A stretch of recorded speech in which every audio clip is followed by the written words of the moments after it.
Hello students, welcome to EPG Pathshala. I am Dr. Jiten Vasist from Department of Biotechnology and Bioinformatics, JP University of Information Technology, Himachal Pradesh. Today I am going to talk about a module that's central nervous system and the peripheral nervous system. This module is placed in paper membrane biophysics. The present module primarily focuses on the nervous system and its basic components and their precise function in coordination of the body. Therefore, following objectives are being prepared. Number 1, introduction and role of the nervous system. Number 2, differentiation of central nervous system and peripheral nervous system. Number 3, central nervous system and its role in maintaining homeostasis in the body. And lastly, the peripheral nervous system and its different kinds of pathways and their functions. Nervous system is basically composed of complex network of billions of nerve cells associated together in a highly coordinated fashion to form quick control center of the body. Nervous system is important in maintaining homeostasis of the human body. Series of sensory receptors work with nervous system to provide information about the changes in both internal and external nervous system. If you see that there are 3 types of functions which are being carried by a nervous system, basically the sensation, their integration and the reactions. And for that matter, for sensation it requires the changes occurring outside the body which are known as the stimuli. Then for the integration, processing and interpretation of sensory information, and lastly the reaction occur with the help of activation of muscles or glands. The nervous system acts as integrating center for getting the information through our senses, processing them and trigger responses. For example, if we accidentally touch a hot plate, immediately our reflex action makes our hand to pull in seconds. It is only because of our nervous system in which nerve cells immediately send signals to our brain and feel pain and hence pull back our hand. If you talk about human nervous system, it is consist of 2 major parts. One is central nervous system and number 2 the peripheral nervous system. In central nervous system, brain and spinal cord are the primary center for central nervous system. If you see in the figure, it is a pink color figure shows the central nervous system which is consisting of brain and spinal cord, while the peripheral nervous system is made up of ganglia and nerves which are connected to each other as well as to the brain and spinal cord. If you see in the figure, the blue color is showing the peripheral nervous system. The coordination of both central nervous system and peripheral nervous system allow human beings to make equilibrium within their internal system and as well as the external environment.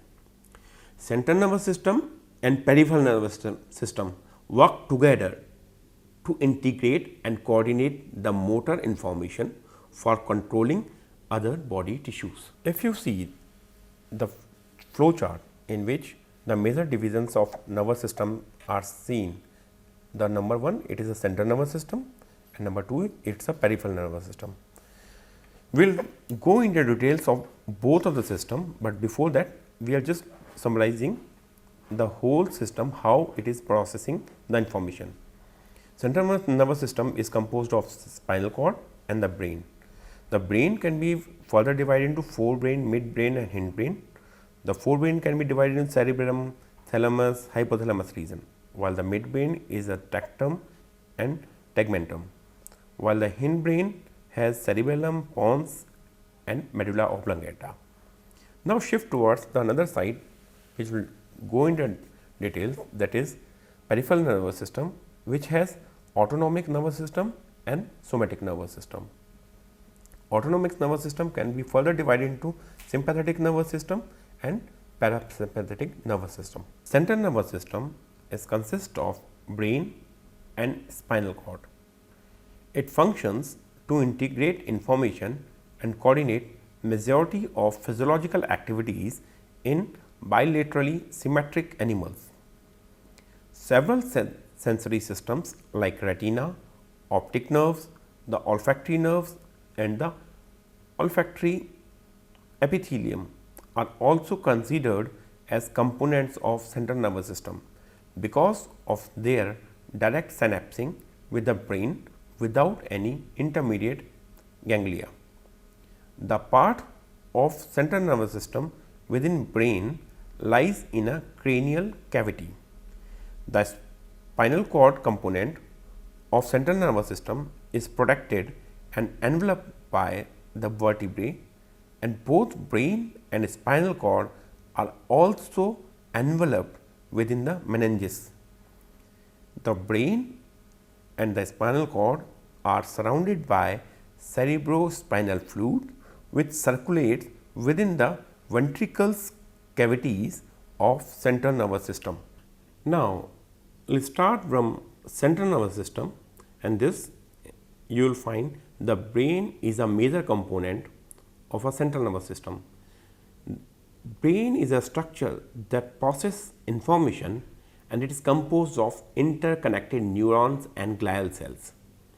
It functions to integrate the major sensory information and coordinate function consciously and unconsciously. Their different parts of brain also control complex functions such as thinking, feeling and regulation of homeostasis. It is estimated that the human brain is the largest brain, basically approximately 1.5 kilogram, which is about 2% of the human's body weight among all vertebrates relative to their body sizes. The brain of a vertebrate is enclosed in a protective skeletal framework which is made up of bones or cartilage. And if you see the brain structure, you will find it has three major components. One is cerebrum, another is cerebellum, and lastly the brainstem, as you see in the figure. During development, human brain is built up from three fluid-filled sections, which were forebrain, midbrain and hindbrain. Cerebrum developed from forebrain, brainstem from midbrain, and cerebellum and the parts of brainstems developed from hindbrain region. First, we talk about the cerebellum. It is the largest part of the brain and makes up approximately 85% of total brain weight. It is located above the cerebellum, as you see in the figure. It contains two hemispheres with an outer portion called the cerebral cortex. This region controls the voluntary actions, speech, memory and thought processes. This region consists of two hemispheres which end in the brainstem, and behind sits cerebellum. Cerebral cortex is the outermost covering of the cerebellum, which is further classified into four lobes. Number one, parietal lobe, second is frontal lobe, third is temporal lobe, and fourth one is the occipital lobe. If you talk about frontal lobe, it is located at the front of the brain over the eyes. It contains the olfactory bulb which processes smell. The frontal lobe also contains the motor cortex, which is important for planning and implementing movement. Neurons in the frontal lobe also control cognitive functions like maintaining attention, speech, decision making, and parts of this area are also involved in personality, socialization and accessing risks. The second portion we call as a parietal lobe. As you see in the inset figure, it is located at the top of the brain. Neurons in the parietal lobe are involved in speech and reading. Two of the parietal lobes main functions are processing and somatosensation, or the touch sensations like pressure, pain, heat, cold. The senses of how parts of the body are oriented in space is also related with the parietal lobe. The third portion we call is the occipital lobe, and it is located at the back of the brain, as you see in the figure, which is an insert figure. It is primarily involved in vision, sensing, recognizing and identifying the visual world. Sensory neurons transmit information from the eyes at the front of the skull to the occipital lobe at the back of the brain via occipital nerves. The last portion we call it as a temporal lobe, which is located at the base of the brain by your eyes and is primarily involved in the processing and interpreting sounds. It also contains the hippocampal region, a structure that processes memory formation and critical for learning. Now we talk about the brainstem, which has a function to transmit information between the brain and the other parts of the body. It contains three regions: midbrain, pons and medulla oblongata. Midbrain is responsible for visual reflexes. Pons control certain respiratory functions, while medulla oblongata having centers that regulate heart and lung.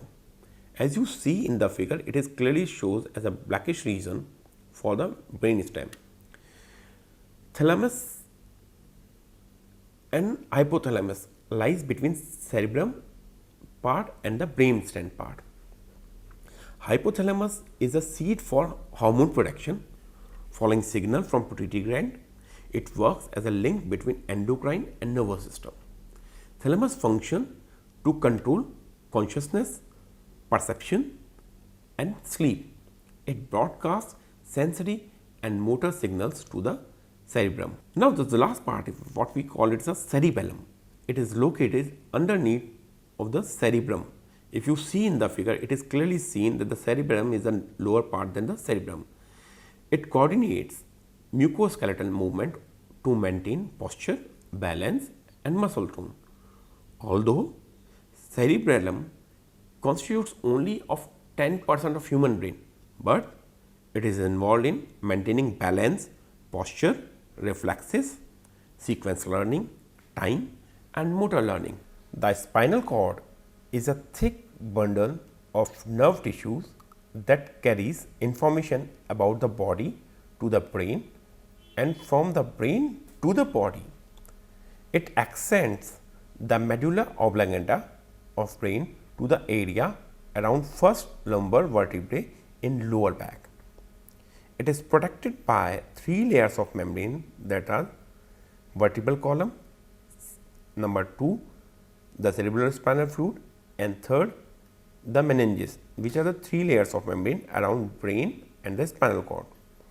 The spinal cord is contained within the bones of the vertebrae column, but is able to communicate signals to and from the body through its connections via spinal nerves. Nerves from the peripheral nervous system extend out of the spinal cord. In the figure, you will find a cross-sectional area of a spinal cord looks like a white oval containing a gray butterfly shape. The information get relayed to and from the spinal canal is directional.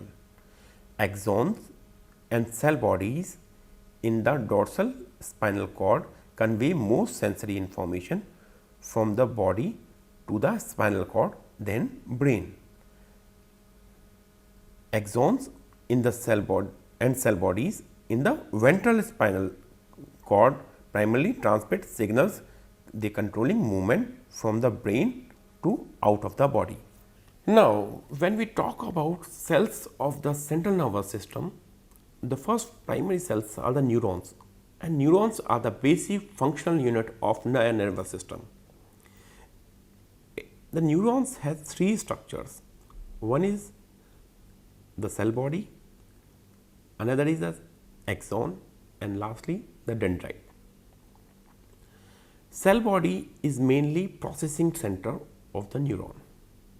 Dendrites are the branching extensions that conduct nerve impulse towards the cell body, and axons conducts nerve impulses away from the cell body. We will get a myelinated axons which are made up of a myelinated sheet, and they make white matter, while the neuron and glial cell bodies make the grey matter. Grey matter is also composed of interneurons which connects two neurons each located in the different parts of the body.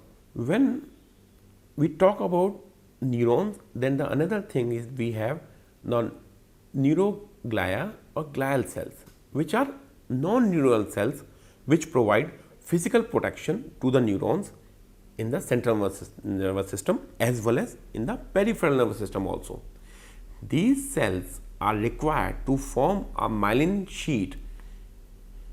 In general, there are following functions of the glial cells.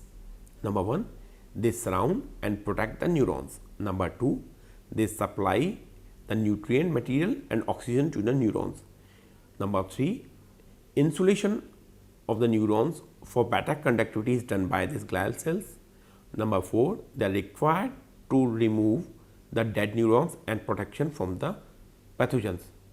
And these glial cells are of different forms like astrocytes, oligodendrocytes, microglial and epidermal cells.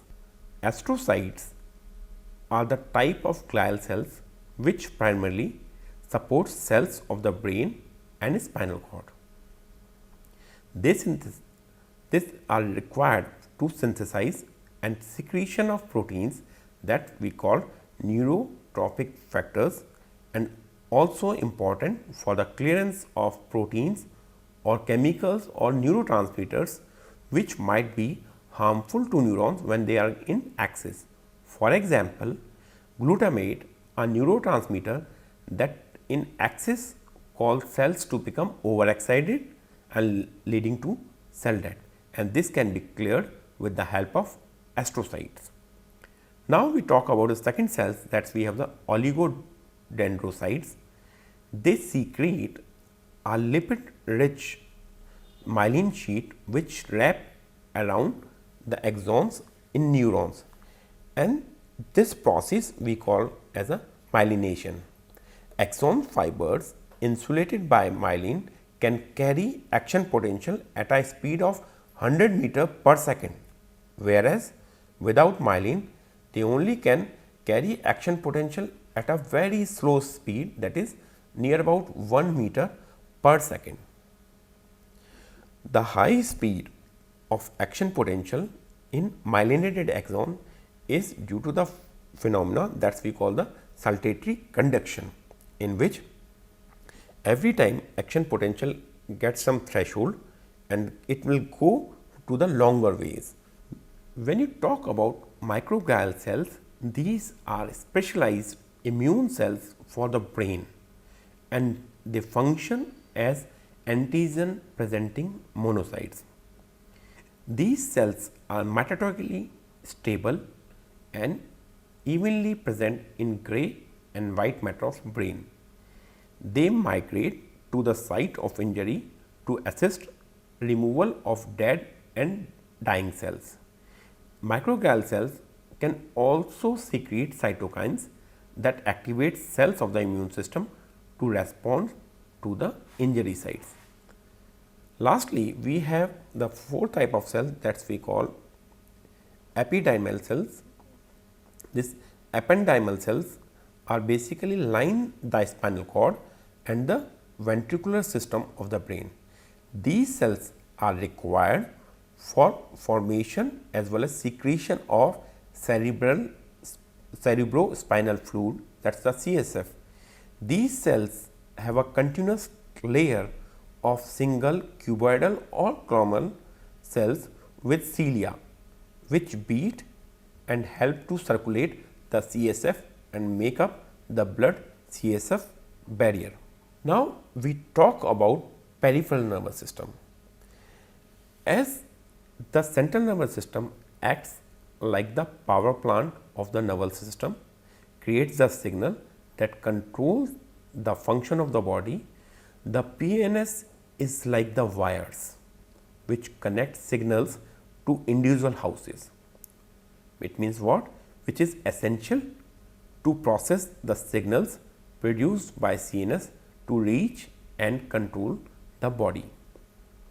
The peripheral nervous system is composed of the cranial and spinal nerves and can be divided into different divisions based on the structure and functions.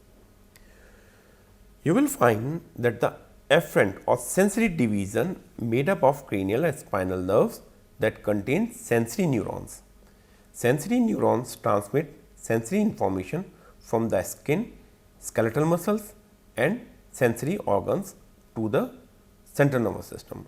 And the second division we have the efferent or the motor division.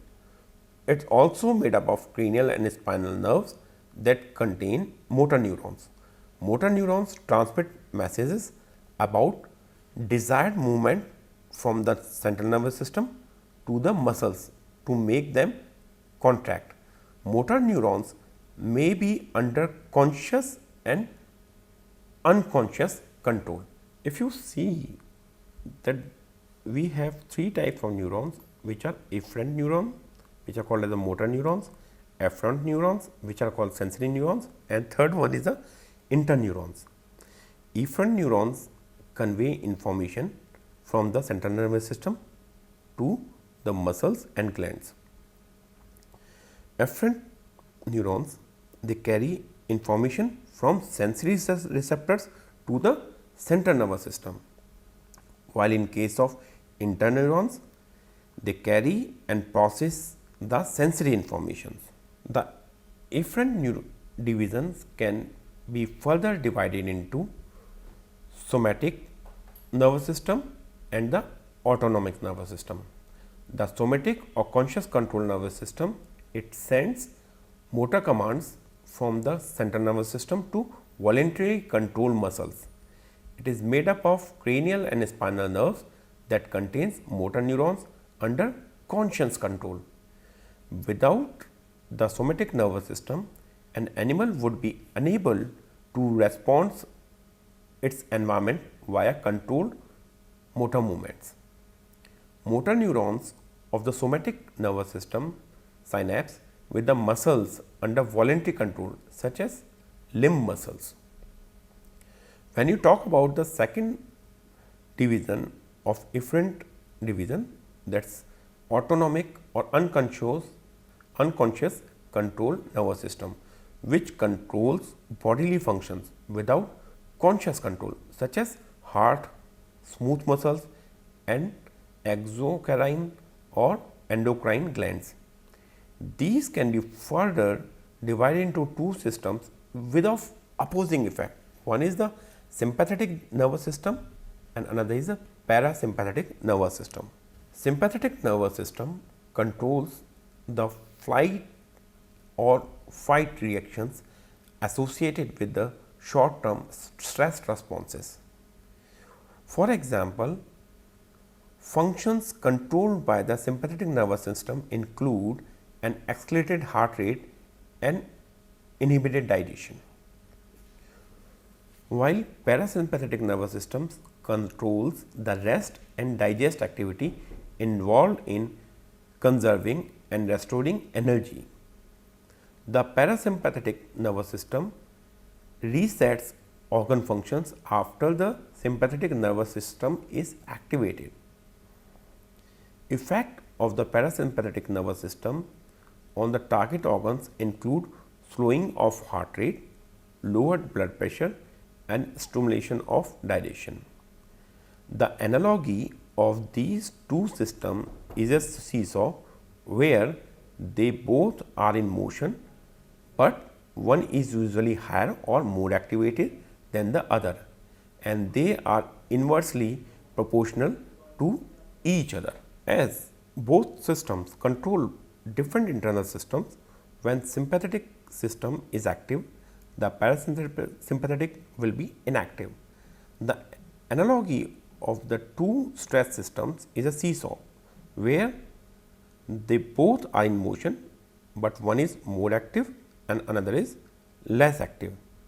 For example, during stress or danger, sympathetic nervous system is responsible for release of epinephrine that results in the increased metabolic rates and activities of muscle tissues. Parasympathetic nervous system lowers the metabolic rate and hence responsible for rest and digestion. Secondly, if you see that during heavy exercise or hard work, the sympathetic systems get activated and it results in the inactivation of parasympathetic system. Therefore, the conditions like rest and digestion get stopped. Now, we will just differentiate between central nervous system and peripheral nervous system. If you see that the central nervous system is comprised of brain and spinal cord, while peripheral nervous system, it comprises of somatic nervous system and autonomic nervous system. In case of central nervous system, it processes the information which is carried by peripheral nervous system from different sensory receptors, while peripheral nervous system have nerves which leave the brain and spinal cord toward different body parts. It has two main divisions, motor and sensory. Sensory collect the information and motor relays the process information by central nervous system. Central nervous system is protected by blood-brain barrier and cavities, while in case of peripheral nervous system, it is not protected by any kind of covering or barrier. Because of this, you will find there is a less injury in central nervous system. However, the damage to the central nervous system can lead to the global damage, while in case of peripheral nervous system, they are more prone for injury. However, it can lead to the localized functional loss. Central nervous system communicates all sorts of involuntary information, while in case of peripheral nervous system, it communicates both information for the voluntary and the involuntary formations. Central nervous system plays no role in regulation of blood pressure, thirst or body temperature, while in case of peripheral nervous system, it is regulating the blood pressure, thirst and body temperature. So, students, let us now summarize what we have learned from this module. The nervous system in humans is a complex integration of organs like brain, spinal cord and sensory organs along with nerves. Nerve cells are required for exchange of information between brain and spinal cord to rest of the body parts for coordinated control. In vertebrates, nervous system consists of two major parts, A, the central nervous system and the B, the peripheral nervous system. The coordination of both central nervous system and peripheral nervous system allow human beings to make equilibrium within their internal system as well as the external environment. Central nervous system functions to integrate information and coordinate majority of physiological activities in bilaterally symmetric animals. The brain and spinal cord are two major components of central nervous system and these coordinately control the process information. The brain of vertebrates is enclosed in a skeletal framework which is made up of bones or cartilage, and human brain is the largest organ among all other animals. The brain has three components, namely cerebrum, cerebellum and brainstem. During development, human brain is built from three fluid-filled sections which were forebrain, midbrain and hindbrain.